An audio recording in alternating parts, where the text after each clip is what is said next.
A homograph attack is when someone tricks people by using letters from another alphabet that look just like regular letters, and they create fake websites, fake landing pages. Essentially, bad guys are mixing in different languages. So there's the Latin alphabet. The ones that we know are the Latin alphabet. That's what the global World Wide Web runs off of. There's the Greek alphabet, and then there's the Cyrillic alphabet, which is the primarily Russian-based alphabet. And you're going to see there that overlap is where these languages can coexist. So the managers of the World Wide Web, they years ago came up with a method that they tried to make the web more inclusive to people from the Greek alphabet side, from the Cyrillic alphabet side.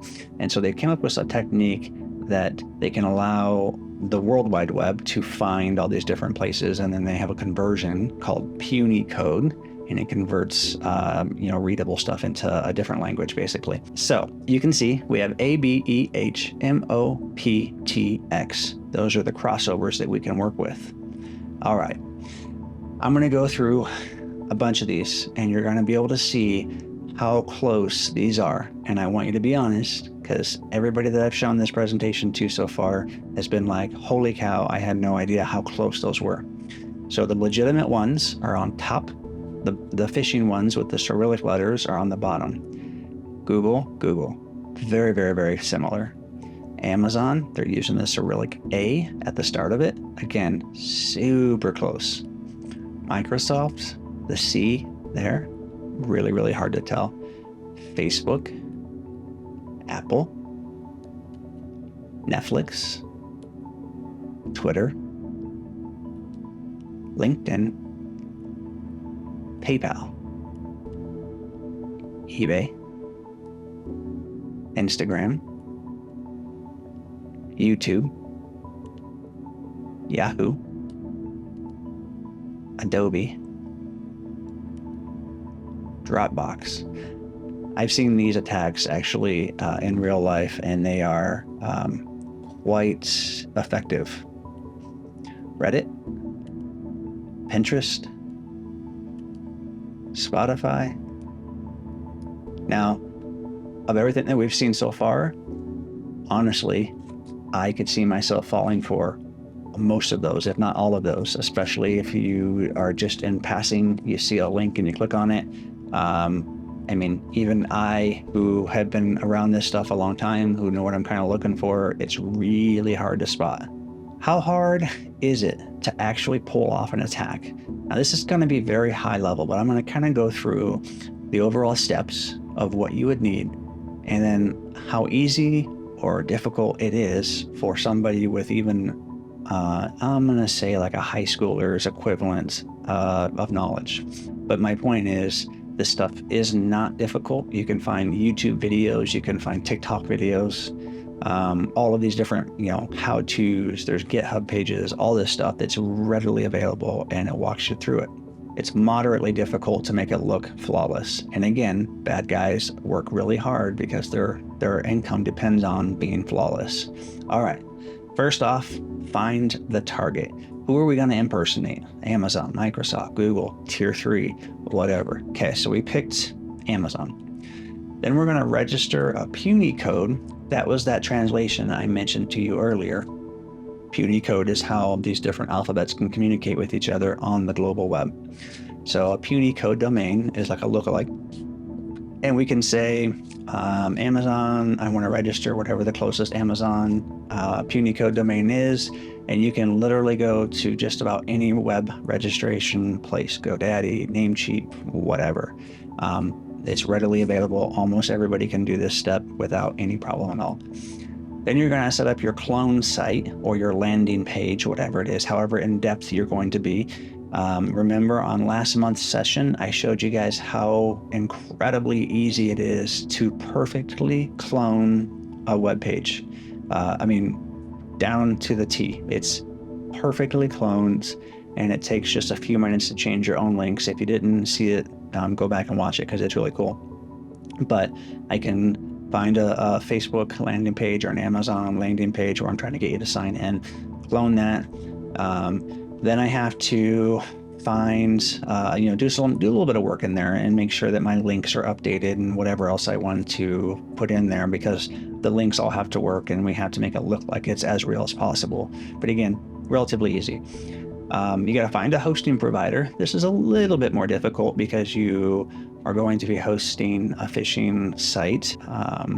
Like a lot of tools go into trying to block this kind of stuff. But again, there's all kinds of videos on how to find it, where to host them at. You can say you're doing it for a phish test, basically, if you get asked, and it's usually off you go. You configure DNS. Now, this gets a little bit more tricky because you got to know how DNS works. DNS is the phone book of the internet. So when you type in, whatever the human version is, so we humans, we understand Google or Amazon. The internet then translates that into numbers. So google.com. And your computer asks a DNS server, a name server, what is google.com? And then the internet server comes back and says, that is 123.224.7.8. And then your computer instantly goes there. That's how that works. Now imagine that on a global scale. You have to then, configure your puny code to answer to the, the Cyrillic version that you're showing people, have it land on the page that you want. Okay, then we're going to set up and test our landing page. Again, spending some time making sure your links are working. Then we're going to distribute the new page, and you're going to either do this through social media or you're using one of the as a service tools. As a service is kind of like Office 365, where you spend, say, $20 a month, and I have my J Robinson email address, and with that I get Word, Excel, PowerPoint, whatever, all the tools. So Microsoft owns all of that, and they let me use it on a monthly basis if I pay a subscription. Bad guys figured this out several years ago, probably by now, where if they're really good at writing the code, somebody's really good at doing X and Y and Z, they band together and then they do stuff as a service. So these guys got together and they said, hey, we are making some killer packages for ransomware or phishing. We have all this infrastructure. We'll let you use it for whatever percentage of the goods that you take and a fee. So it's pretty easy to spin stuff up. It's moderate though, because you got to get in and actually learn where you can go and spend some time researching it. But again, it's pretty widely available information. Then you attack. Now we're going to talk about the attack generation. So let's start off by, how do we get the name? So I'm going to use mspiowa.com. mspiowa.com is a domain that we own. So I'm going to start with that. Now, in our example that I'm talking about here, we're using Amazon, but I already did this on a domain that we own. So I'm going to pause the video because you can see here, this is showing us all of the different things that we can choose. So these are the different overlaps of the Greek and the Cyrillic and then the Latin alphabet. And we can mix and match the different options. And I want you to pay attention to the bottom there where it shows this one's for testing. This is what you can copy and paste. It's kind of showing you as you're changing things, what it's going to look like as the end result.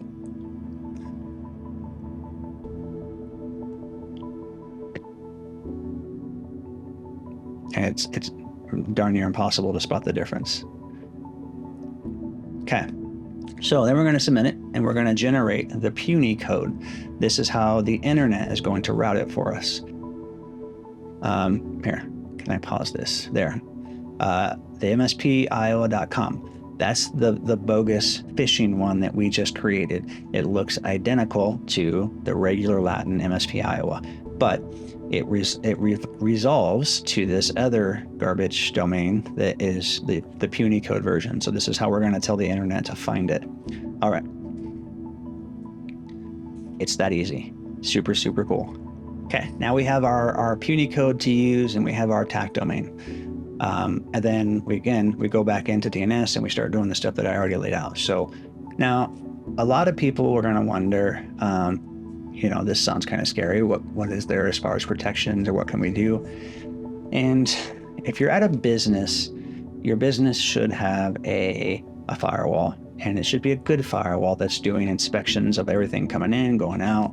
And if you're not paying for a subscription for your firewall from some vendor, Meraki, WatchGuard, whoever, then you probably don't have this functionality. And so you should really get that. But let's just say you have a good firewall, your IT team knows what they're doing, or you're using a good third party, and they're inspecting this stuff. So most modern firewalls are going to be looking at these types of things, and they're going to be saying, wait a minute, this doesn't look right, and they're going to break it, and they're going to break the link. There's also modern browsers. They have some protections, and they're getting better, and there's controls that these browsers are putting in place to try to stop this. But keep in mind, every time a vendor, a Microsoft, a Google, whoever fixes something, bad guys then figure out how to break the next thing. And it's exactly the same in hacking, to where in this method, we've seen time and time again to where the vendor comes out, Chrome says, hey, we can make this to where you can't click on that link and it's super easy. And then bad guys figure out a different way to attack it. And typically what we're seeing now is bad guys are only using one language. Instead of trying to mix and match the Greek and the Cyrillic, they're just picking, like, say, one letter from the Cyrillic, and then it looks really, really close.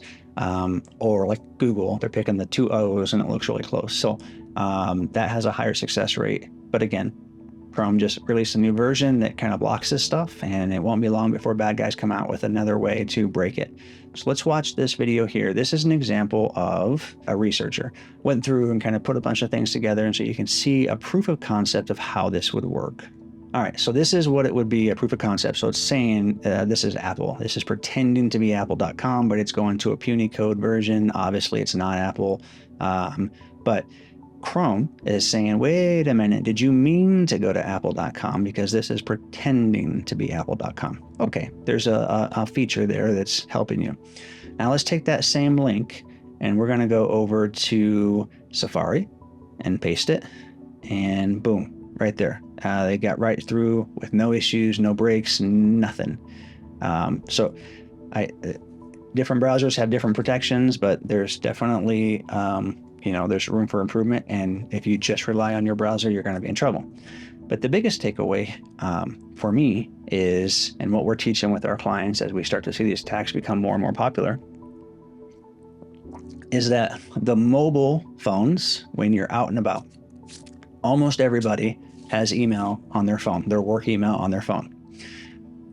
Too many companies allow the phones, personal devices, to get on the company Wi-Fi, not a guest Wi-Fi, but the internal Wi-Fi. Horrible idea. Also, you should never allow your employees to log into their work email from a home computer, because you release all kinds of issues there as well, because your work email is no longer just your email. It's probably your work email plus your cloud storage plus your communication, your Teams, your Slack, whatever. There's all kinds of things tied to your work email now. But for the sake of this argument, let's just focus on why a email on a cell phone might be more vulnerable. And in this case, smaller screens, right? That makes sense. It's harder to see the full URL. It increases the likelihood that you won't notice the very, very subtle difference between a Cyrillic O and a Latin O. Next is a limited URL visibility. Almost all mobile devices shorten the URL, so you would not see the full URL. You would just see kind of a shortened version, obviously, a shortened version of it.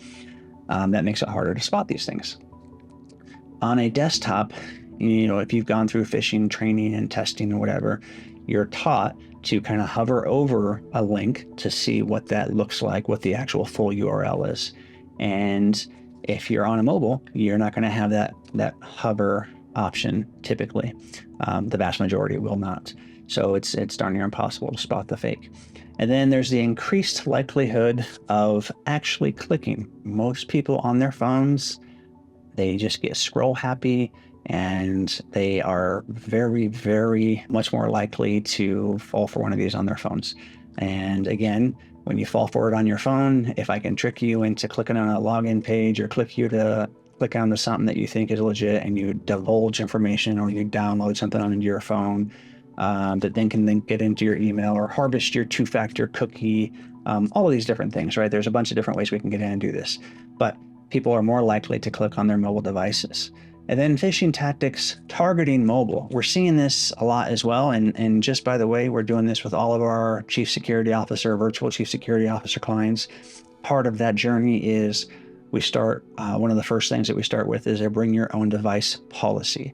And with the bring your own device policy, what we're talking about is you're going to have your cell phone, and most businesses are okay with staff putting their work email on their phone. You need to decide, is it just email? Is it email and all of our cloud tools, meaning you can log into 365 and you can do Excel and OneDrive or Google Workspace and all the stuff that goes with Google Workspace? Or is it just email and maybe just Slack or Teams? Again, all of these things present risk, but the risk reward is usually, a fair trade-off. But consider that, because there's a lot of attacks that are depending upon people carelessly scrolling, clicking on something that they shouldn't, and they're getting in that way. Takeaways: ensure your staff is aware of this technique. Show them this, send them the link for this webinar, or just maybe Google it yourself and try to find some of the links and send it out to them. Examples: Google and Amazon or whatever else. Train your team. Phishing, real life phishing testing. We do it, if not every week, sometimes twice a week, depending on what's going on. If there's around elections, around tax time, we increase our phish testing because we want to show, harden people as much as we can to this is what's going on. At minimum, 2 times a month, do some e-learning courses. KnowBe4, Ningeo, they have stuff of here's what's going on, and then break it down into short little, 10-minute, 15-minute online self-paced courses. I would do that, at least quarterly, if not monthly. Remember, mobile is the best attack method for this. Don't be click happy. That's kind of takeaway number 1. All right.